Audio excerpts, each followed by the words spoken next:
Hello friends, welcome to the channel. आज हम करेंगे दिल्ली पुलिस एचसीएम का संडे का मॉक टेस्ट मैथ्स का। तो चलिए शुरू करते हैं। फर्स्ट क्वेश्चन हमारा, एक फल विक्रेता आम 9 रुपये प्रति किलो बेचता है, तब उसे हानि होती है 20% की। ठीक है, 5% का लाभ कमाने के लिए उसे 1 किलोग्राम आम कितने दर से बेचने होंगे। तो हम देखते हैं, सबसे पहले उसे 20% की हानि होती है। तो 20% का मतलब क्या होता है? 20% का मतलब होता है 1/5। ठीक है, मतलब 5 पे 1 का हानि, तो यहाँ पे आ जाएगा 5 से 4। ठीक है, अभी ये बेचता है तो बेचेगा इस हिसाब से यहाँ पे। तो ये 9 रुपये के हिसाब से बेचता है, तो ये इसका कितना गुना है? ये है उसका 2.25 गुना। ठीक है, मतलब उसने खरीदे कितने के हिसाब से थे? उसने खरीदे से गुणा में हम कर देंगे फिर से 2.25। ठीक है, तो ये कितना हो जाएगा? ये हो जाएगा 11.25। ओके, मतलब उसने खरीदे थे इतने के और उसने बेचे हैं इतने के, तब उसको कितना लॉस हुआ? 20% का लॉस हुआ है। ठीक है, तो अगर उसे 5% की हानि मतलब लाभ कमाना है, तो हम क्या करेंगे? 1 किलो कितने में बेचने हैं? तो यहाँ पे आ जाएगा 5%। 5% कितना होता है? 1/20। ठीक है, मतलब 20 पे 1 का लाभ, तो यहाँ पे 20 से 21 हो जाएगा। तो हम इसकी अगर चेक करते हैं इसको यहाँ से, तो इसकी वैल्यू कितनी दे रखी है? 11.25। ठीक है, 20 इसका कितना गुना है? 0.56 गुना। ठीक है, तो अगर हम इसकी मल्टीप्लाई 0.56 से करवाते हैं, तो हमारे पास कितना आ जाएगा? हमारे पास आ जाएगा 11.88। ठीक है, तो ऑप्शन नंबर कौन सा आ जाएगा? Option number 1, 11.88। ठीक है, नेक्स्ट क्वेश्चन है क्वेश्चन नंबर 2। एक ट्रेडर एक घड़ी को 30% के लाभ पर बेचता है। यदि वह उस घड़ी को 20% क्रय मूल्य पर खरीदता और 60 रुपये कम में बेचता, तो उसे कितना लाभ होता? 30% का ही लाभ होता। ठीक है, घड़ी का हमें क्रय मूल्य बताना है। तो अगर हम इसमें देखते हैं, पहले सीपी इसमें कितना है? सीपी इसमें 100 दे रखा है, और एसपी मतलब इसमें प्रॉफिट कितना दे रखा है? 130 का। ठीक है, इसमें अगर यदि वह उस घड़ी को 20% कम में खरीदता, मतलब सीपी कितने का करता? 80 का, और वह उसको 60 रुपये कम में बेचता, तो उसे 30% का लाभ, मतलब 80 पर हम कितना लाभ दे देंगे? 30% का लाभ दे देंगे यहाँ पे। ठीक है, अगर हम इसको इससे काटते हैं, इससे इसको काटते हैं, तो यहाँ पे 8 या 24, मतलब ये कितना लाभ हो गया? 4, और ये हो गया 10। मतलब एस पी उसमें कितने की करी है? 104 रुपये की करी है। ठीक है, इनके बीच का डिफरेंस यहाँ पे कितना बता रखा है? यहाँ पे बता रखा है 60 रुपये कम, और यहाँ पे कितना डिफरेंस है? यहाँ पे 24 का। 24 की वैल्यू आ गई 60। ठीक है, और अगर एक की वैल्यू यहाँ पे निकालते तो आ जाएगा 60/24। ठीक है, और गुणा में आ जाएगा 100। ओके, तो अगर हम इसको इससे काटते हैं, तो हमारे पास कितना आ जाएगा?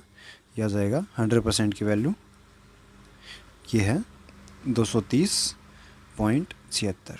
ओके, ऑप्शन नंबर कौन सा आ जाएगा? ऑप्शन नंबर ए वाला। नेक्स्ट क्वेश्चन है क्वेश्चन नंबर 3। दो वृत्तों की त्रिज्याएं 13 सेंटीमीटर और 6 सेंटीमीटर हैं। उस वृत्त की त्रिज्या जिसकी परिधि इन दोनों वृत्तों की परिधियों के योग के बराबर है। ठीक है, तो इसमें क्या बता रखा है? इसमें बता रखा है कि दो तो वृत्त हैं, उनकी त्रिज्या 13 सेंटीमीटर एक की 6 सेंटीमीटर है। उस वृत्त की त्रिज्या उस जिसकी परिधि, मतलब जो बड़ा वृत्त है उसकी परिधि मतलब 2πr इक्वल टू दोनों वृत्तों की परिधियों के योग के बराबर, मतलब 2πr1 प्लस 2πr2। दोनों वृत्तों की परिधि हो गई, ये एक वृत्त की, ये दूसरे की, और ये तीसरी इन दोनों वृत्त के बराबर हो जाएगी। ठीक है, अगर हम इसको कॉमन लेके यहाँ से काट देते हैं, 2πr1 plus r2 equal to यहाँ पे 2πr है। ठीक है, 2π से हमने 2π काट दिया। r की वैल्यू यहाँ पे कितनी आ जाएगी? r की वैल्यू हो जाएगी r1 प्लस r2। ये r1 है और ये r2 है, तो ये हो जाएगा 13 प्लस में 6, कितना हो गया 19 सेंटीमीटर। ठीक है, तो ऑप्शन नंबर आ जाएगा हमारा ए वाला। ओके, नेक्स्ट क्वेश्चन है question number 4, the value of given expression is, मतलब इसकी हमें वैल्यू बतानी है, तो इसकी क्या वैल्यू होगी वही। ठीक है, तो अगर हम इसका फॉर्मूला देखते हैं, ए माइनस बी का होल क्यूब का फॉर्मूला क्या होता है, ए माइनस बी का होल क्यूब का फॉर्मूला,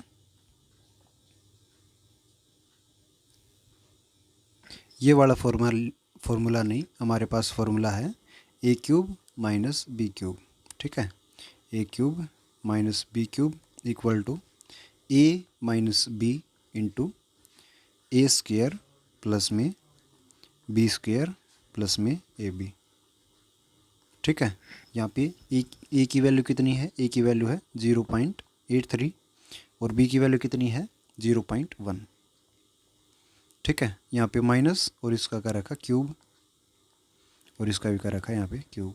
ठीक है, बटे में इसको हम यहाँ पे ले आए, इस वाले को सारे को यहाँ पे आ गया। ठीक है, इसकी वैल्यू कितनी हो जाएगी ए माइनस बी, तो 0.83 माइनस 0.10, तो यह हो जाएगा 3, ये हो जाएगा 7.0। ठीक है, तो 0.73 हो जाएगा हमारा आंसर। ओके, तो ऑप्शन नंबर कौन सा हो जाएगा, ऑप्शन नंबर सी वाला।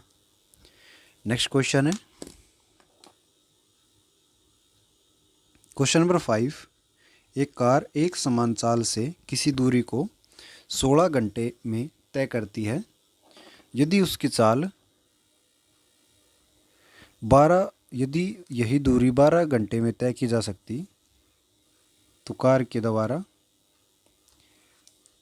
तय की गई कुल दूरी कितनी होगी। ठीक है, तो हम मान लेते हैं कि स्पीड है, speed equal to distance upon time होता है। ठीक है, तो डिस्टेंस इसमें कुछ दे नहीं रखा, तो हम इसको डी ही मान लेते हैं। ठीक है, और ये आ गया 16 घंटे में। ओके, अगर स्पीड और स्पीड को मान लेते हैं हम एक्स। ठीक है, तो ये हो गया x equal to d by 16। इसमें स्पीड को कितना बढ़ा दिया, स्पीड को बढ़ा दिया इसमें 20 किलोमीटर पर आवर। तो हम इसको यहाँ पे लेके आते हैं, तो ये आ गया 16x इक्वल टू डी। अभी x प्लस 20 कर दिया इसको, इक्वल टू टाइम कितना लगा है 12 घंटे, तो d बटे में आ जाएगा 12 घंटे। ठीक है, हम इसको यहाँ पे फिर से मल्टीप्लाई करवा देंगे 12 से, तो ये आ जाएगा 16x, इन दोनों को हमें भी बराबर रख देंगे, तो ये आ जाएगा 12x प्लस में 240। ठीक है, 12 दूनी 24, 4x इक्वल टू कितना हो जाएगा 240, और x की वैल्यू यहाँ पे कितनी आ जाएगी, x की वैल्यू आ जाएगी 60। ठीक है, तो ऑप्शन नंबर हमारा कौन सा आ जाएगा, अभी x ये आई है हमारी x की वैल्यू, मतलब ये आई है स्पीड की वैल्यू। ठीक है, तो हमें बताना है तय की गई कुल दूरी कितनी होगी, तो हम इसके अंदर वैल्यू रख लेते हैं, इस वाले के अंदर। ठीक है, तो ये तय की गई दूरी बता देगा, तो 16 गुणा में आ जाएगा 60 इक्वल टू 16 से कम हो गया 96, मतलब 960 किलोमीटर। ठीक है, तो ऑप्शन नंबर आ जाएगा डी 960 किलोमीटर। नेक्स्ट क्वेश्चन है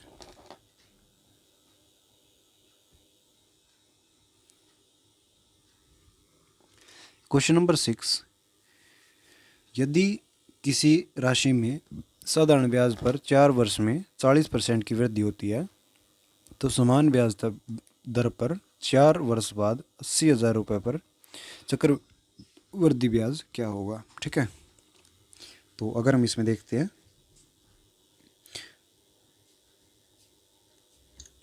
यहाँ पे ये दे रखा 4 वर्ष में 40%, मतलब एक वर्ष में कितना हो जाएगा, एक वर्ष में हो जाएगा 10%। ठीक है, मतलब 10% का इसमें ब्याज लगेगा। लेकिन ये तो हो गया सिंपल इंटरेस्ट का, हमें कंपाउंड इंटरेस्ट का बनाना है, तो यहाँ पे आ जाएगा 10 से 11, 10 से 11, 10 से 11 और 10 से 11। ठीक है, अगर हम इसको यहाँ से सॉल्व करते हैं, ये 4 साल का है, 4 साल का कंपाउंड इंटरेस्ट है, तो ये आ जाएगा 10,000। ठीक है, 10,000 की वैल्यू यहाँ पे कितनी है? 80,000। ठीक है, तो ये कि इसका कितना गुना हो जाएगी? 8 गुना। अगर हम इसको सेम टू सेम इसको मल्टीप्लाई करते हैं तो ये आ जाएगा हमारा, अगर हम इनकी मल्टीप्लाई करवाते हैं तो ये आ जाएगा 14,641। ठीक है, इसकी मल्टीप्लाई अगर हम 8 से करवाते हैं तो ये कितना आ जाएगा? 1,17,128। तो इनके और इनके बीच में ये तो हमारा प्रिंसिपल है और ये हमारा हो गया अमाउंट। ठीक है, तो इनके बीच में ये जो आया है, ये डिफरेंस जो आया है कितने का? 37,128 का। तो ये हमारा क्या हो गया? ये हो गया कंपाउंड इंटरेस्ट। तो ऑप्शन नंबर आ जाएगा हमारा डी। ठीक है, नेक्स्ट क्वेश्चन है क्वेश्चन नंबर 7। 3 पुरुष एक कार्य को 10 दिन में कर सकते हैं, 4 महिलाएं इसी कार्य को 12 दिन में कर सकती हैं और 10 योग्य श्रमिक उसी कार्य को 6 दिन में पूरा कर सकते हैं। तो 3 पुरुष गुणा में 10, ठीक है, उस कार्य को 30 दिन में कर सकते हैं। ठीक है, और 4 महिलाएं उस कार्य को कितने दिन में करेंगी? 12 में। तो यह आ जाएगा 12 चौक 48 एम। उसके बाद 10 योग्य श्रमिक गुणा में 6 इक्वल टू आ गया 60 वाई। ठीक है, तो अगर हम इन सभी का क्या करते हैं? एलसीएम ले लेते हैं, या फिर हम इन सभी को एक बार काट लेते हैं 6 से। तो 6 पंजे 30, मतलब ये आ गया 5 पी, और 8 से 48, मतलब ये आ गया 8 एम, और 10 से 60, मतलब ये आ गया 10 वाई। ठीक है, ये आ गया सभी का। अभी हम इनका क्या ले लेते हैं? एलसीएम ले लेते हैं, मतलब इन सभी का टोटल वर्क निकाल लेते हैं। तो टोटल वर्क कितना हो जाएगा? 40। तो इसका आ जाएगा 8 पंजे 40, इसका आ जाएगा, इसका 8 पंजे 40, और इसका आ जाएगा 10 चौक 40। ठीक है, तो अभी हम टोटल वर्क निकाल लेते हैं इस हिसाब से। ये तो आ गई इनकी एफिशिएंसी। ठीक है, और यहाँ पर डालने के बाद, यहाँ पर इसके अंदर डालने के बाद यहाँ पे क्या आ जाएगा? इनका टोटल वर्क आ जाएगा। तो ये आ जाएगा 30 गुणा में 4, मतलब हो गया 240। ठीक है, ये आ गया हमारे पास पूरा का पूरा वर्क। ओके, तो इसमें बताना है प्रतिदिन 4 पुरुष, 4 महिलाएं और 4 योग्य श्रमिक एक साथ काम करके। तो इनकी एफिशिएंसी तो हमें बता रखी है, इनकी एफिशिएंसी है ये वाली। ठीक है, तो इनको हम इस काम के बराबर कर देंगे। तो यहाँ पे 4 पुरुष, 4 पुरुष का मतलब 8 गुणा 4 जमा में 4 महिलाएं 4 गुणा 5 जमा में 4 गुणा 4 इक्वल टू आ जाएगा 240। ठीक है, 8 चौक हो गया 32, जमा 5 चौक 20, जमा 4 चौक 16 इक्वल टू 240। अगर हम इसको डिवाइड में लेके आते हैं तो ये कितना हो जाएगा? 32 और 20 52, और 16 कितना हो गया? 68। ठीक है, अब इसको काट लेते हैं 60, और बटे में आ जाएगा 17 चौके 68। ठीक है, तो हमारा ऑप्शन कौन सा आ जाएगा? Option number B. Okay, next question है क्वेश्चन नंबर 8। 11 दोस्तों में हर एक ने एक टूर पर 18 रुपये खर्च किए और 12वें दोस्त ने उन सभी 12 दोस्तों के औसत खर्च से 11 रुपये कम खर्च किए। 12 दोस्तों द्वारा खर्च की गई कुल राशि कितनी है? अगर हम देखते हैं तो 11 दोस्तों ने कितने रुपए खर्च किए हैं? 11 गुणा 18 इक्वल टू हो जाएंगे 198। ठीक है, अगर हम टोटल मान लेते हैं तो टोटल कितना हो जाएगा?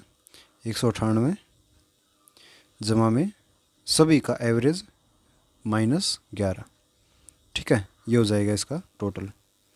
ओके, तो अगर एवरेज देखते हैं तो जितने भी स्टूडेंट्स हैं, ठीक है, उन सभी का टोटल और डिवाइड बाय आ जाएगा 12। तो टोटल इक्वल टू हो जाएगा A12। हम इसकी मल्टीप्लाई यहाँ पे करवा देते तो A12 आ जाएगा। ठीक है, इसकी वैल्यू जो T इक्वल टू A12 है, इसकी वैल्यू को हम यहाँ पे रख देते हैं। A12 equal to 198 plus A minus 11, A12 equal to कितना हो जाएगा? 187 प्लस में ए, ठीक है। इसको इस साइड ले आते हैं तो यहाँ पे आ जाएगा कितना, 11a इक्वल टू 187। ए की वैल्यू यहाँ पे कितनी आ जाएगी, 187 डिवाइड बाई 11, ठीक है। अगर इससे इसको काटते हैं तो यहाँ पे आ गया 11 एकम 11 और 11 सत्ते 77, मतलब एवरेज हमारे पास कितना आ गया, एवरेज आ गया 70 का, ठीक है। तो सभी 12 स्टूडेंट्स दोबारा हमें बताना है। तो ए की वैल्यू को हम कहाँ पे रख देंगे, इसके अंदर। तो यहाँ पे आ जाएगा टी इक्वल टू 12 गुणा में 17, 12 सत्ते ये हो गया 84 और 12 एकम 12 और 8 हो गया 20, ठीक है। तो ऑप्शन नंबर हमारा कौन सा आ जाएगा, ऑप्शन नंबर ए 204, ठीक है। नेक्स्ट क्वेश्चन है क्वेश्चन नंबर 9।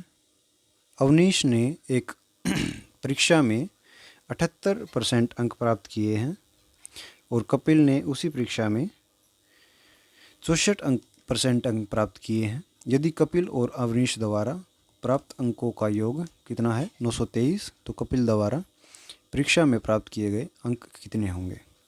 तो अगर हम इन दोनों को जोड़ देते हैं तो यहाँ पे 78% प्लस में आ जाएगा 64%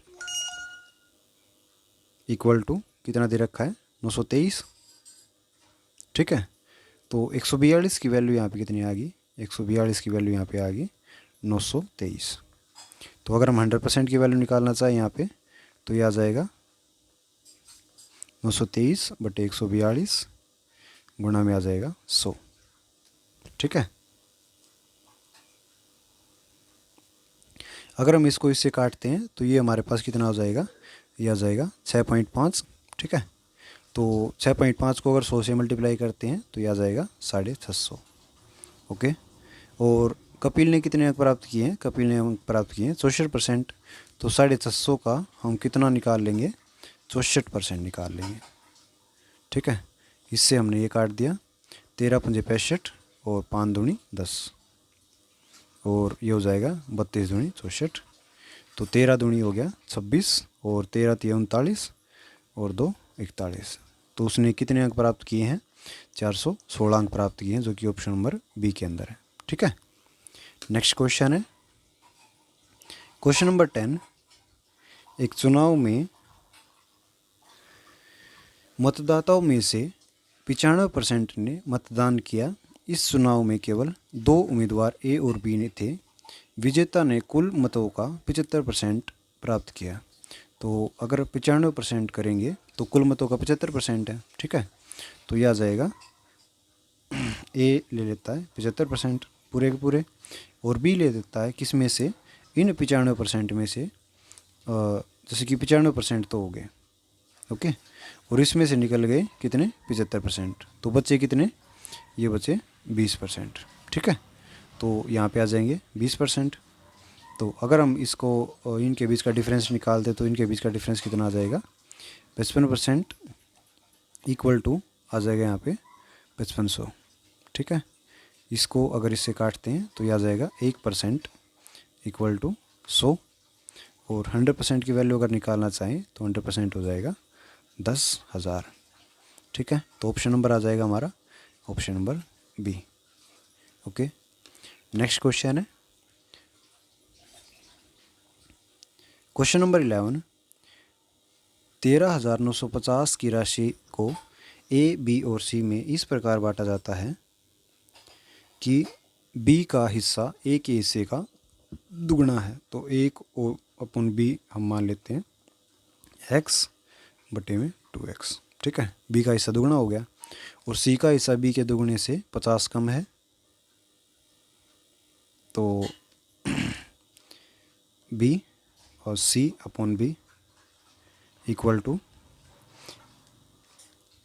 बी के दुगने से, तो बी का यहाँ पे हम मान लेते हैं कि x है और इसके दुगने से कितना कम है, 50 कम है, ठीक है। तो अगर हम इनको बराबर करना चाहें तो यहाँ पे अगर बराबर करेंगे इस b को तो ये कितना हो जाएगा, ये 2 से मल्टीप्लाई, और ये वाला भी कितना हो जाएगा, 2 से मल्टीप्लाई हो जाएगा, ठीक है। तो ए, बी और सी का रेशियो क्या हो जाएगा, ए, बी और सी का रेशियो हो जाएगा x, 2x और 4x - 50, ठीक है। तो ए का हिस्सा ज्ञात करना है, ठीक है। अगर हम इसमें से सभी को जोड़ते हैं तो यहाँ पे आ जाएगा 7x माइनस 50 इक्वल टू कितना आ जाएगा 13,950। 7x इक्वल टू हम इसको ही साइड ले आते हैं तो ये प्लस हो जाएगा, ये हो जाएगा 14,000। x की वैल्यू हमारे पास कितनी आ गई, x की वैल्यू आ गई 2,000, ठीक है। तो 2,000 हमारा ऑप्शन नंबर सी के अंदर है। हमें x की वैल्यू मतलब a की वैल्यू निकालनी थी, ठीक है। तो ऑप्शन नंबर आ जाएगा सी। ओके, नेक्स्ट क्वेश्चन है क्वेश्चन नंबर 12। एक निश्चित दूरी तय करने के लिए नाव द्वारा धारा के विपरीत दिशा में लिए गए समय और धारा की दिशा में लिए गए समय का अनुपात कितना दे रखा है, 4:1 दे रखा है, ठीक है। धारा की दिशा में और धारा के विपरीत दिशा में नाव की चाल का अनुपात ज्ञात करें। तो अगर हम इसके अंदर देखते हैं, अगर हम देखते हैं एक formula speed equal to distance upon time होता है। अगर हमारी यहाँ पे डिस्टेंस कांस्टेंट हो जाती है, ठीक है, डिस्टेंस कांस्टेंट होगी तो जो स्पीड है वो इन्वर्सली प्रोपोर्शनल हो जाएगी किसके, टाइम के, ठीक है। तो स्पीड इन्वर्सली प्रोपोर्शनल टाइम हो जाएगी। तो यहाँ पे बता रखा समय, तो धारा के विपरीत और धारा की दिशा में, तो टी ये हो जाएगा अपस्ट्रीम अपॉन टी हो जाएगा डाउन स्ट्रीम इक्वल टू कितना हो जाएगा, speed down stream upon speed ये हो जाएगा अपस्ट्रीम, ठीक है, इक्वल टू ये आ जाएगा 4/1। तो अगर हम इसमें देखते हैं धारा की दिशा में और धारा की विपरीत दिशा में नाव की चाल का अनुपात क्या होगा, तो ये धारा की दिशा में ये चाल है और ये धारा की विपरीत दिशा में चाल है, ठीक है। तो ये हमारा सेम टू सेम रह जाएगा, जो कि ऑप्शन नंबर किस में है, ऑप्शन नंबर ए के अंदर है। ओके, नेक्स्ट क्वेश्चन है क्वेश्चन नंबर 13।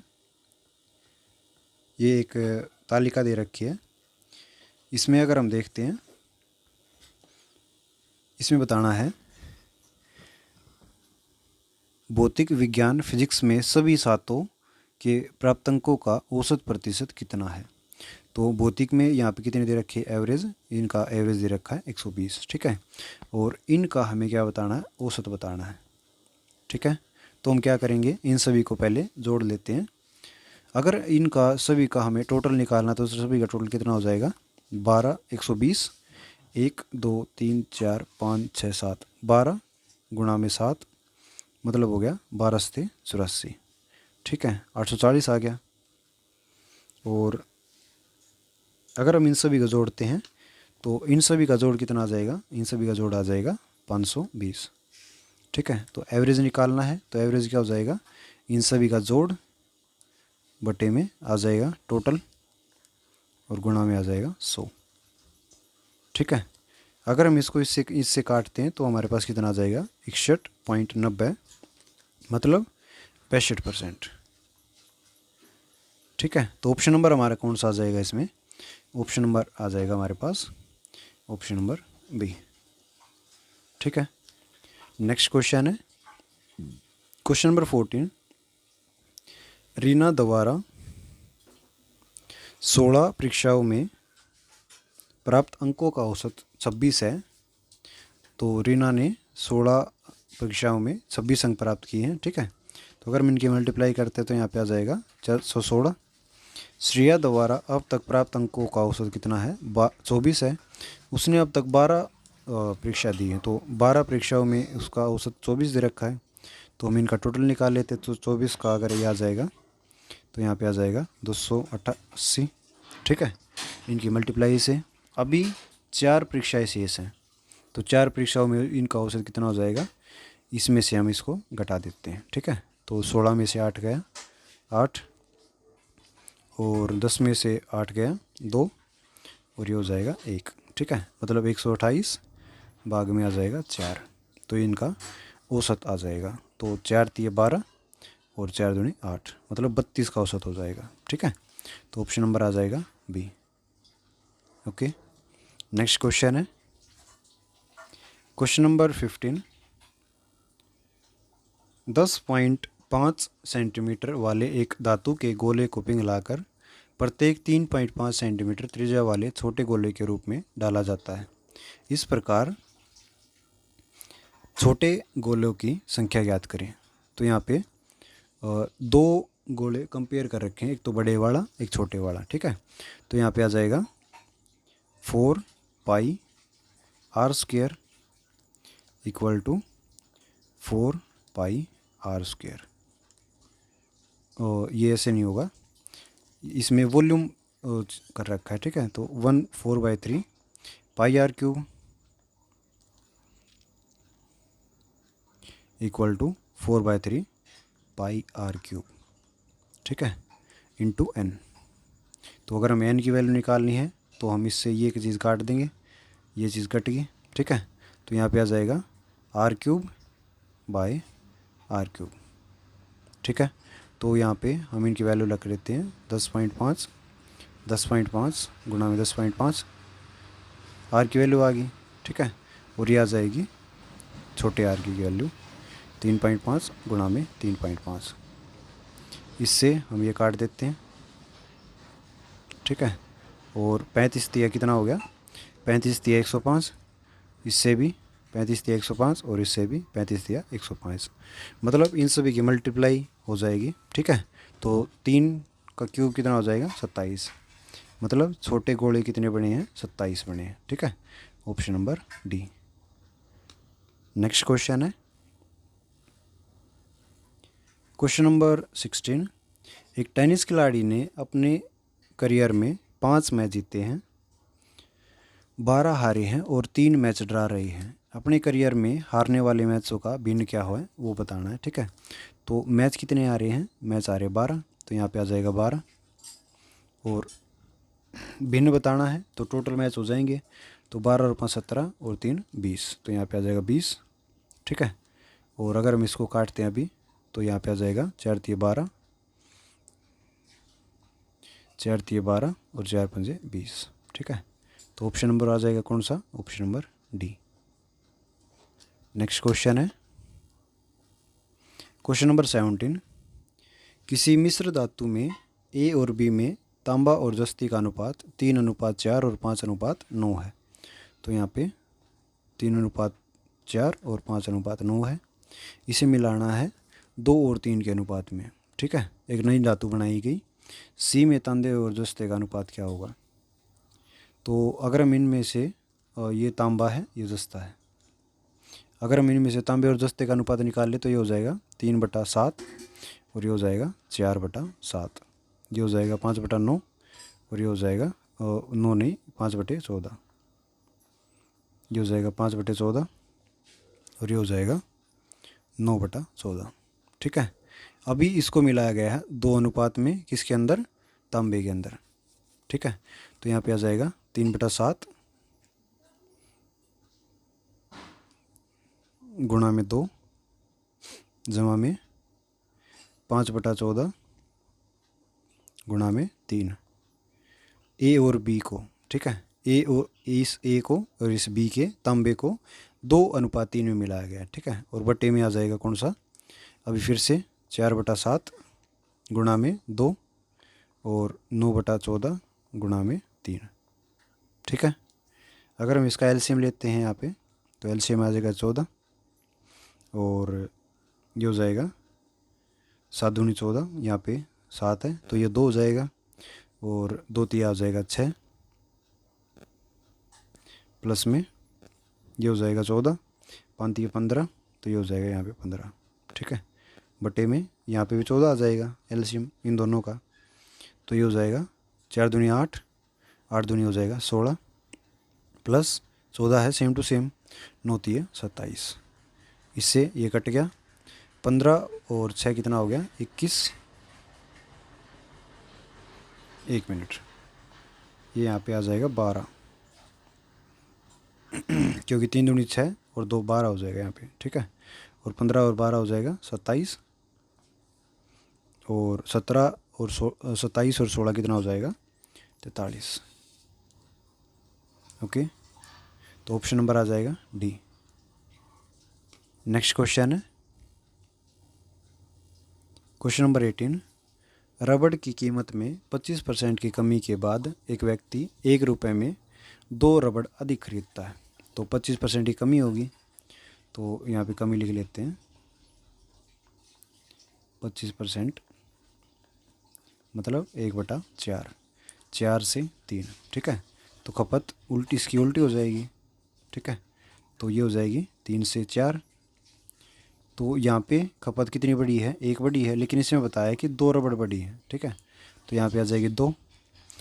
तो पहले कितनी खपत थी, पहले थी 3 दूनी 6, अब कितनी खपत होगी, अब खपत होगी 8, ठीक है। तो अब 1 रुपये में कितने रबड़ मिलेंगे, तो 1 रुपये में कितने रबड़ मिलेंगे, 8 रबड़ मिलेंगे, ठीक है। तो ऑप्शन नंबर आ जाएगा ए। ओके, नेक्स्ट क्वेश्चन है क्वेश्चन नंबर 19, दो स्थानों के बीच ए और बी के बीच की दूरी कितनी दे रखी है, 999 किलोमीटर। एक्सप्रेस रेलगाड़ी स्थान ए से 6 बजे 55.5 किलोमीटर प्रति घंटा की चाल से चलना प्रारंभ करती है। यह रेलगाड़ी रास्ते में 1.5 घंटा रुकती है, ठीक है। बताएं यह स्थान बी तक कितने समय में पहुंच जाएगी। तो अगर हम देखते हैं यहाँ पे 55.5 गुणा में 18, तो ये हो जाएगा 999 किलोमीटर, ठीक है। मतलब ये उस जगह पे पहुंच चुकी है, ठीक है। तो अगर हम इसको करते हैं 18 मतलब 6 बजे चली है ये, 6 बजे से अगर हम 12 बजे तक देखते हैं, एक तो 6 आ जाएगा, ठीक है। यहाँ पे कितने घंटे हो जाएंगे, 12 घंटे, और एक फिर कितना आ जाएगा 12, यहाँ पे कितने घंटे हो जाएंगे 18 घंटे। मतलब 12 बजे वो वहाँ पर पहुँच चुकी है।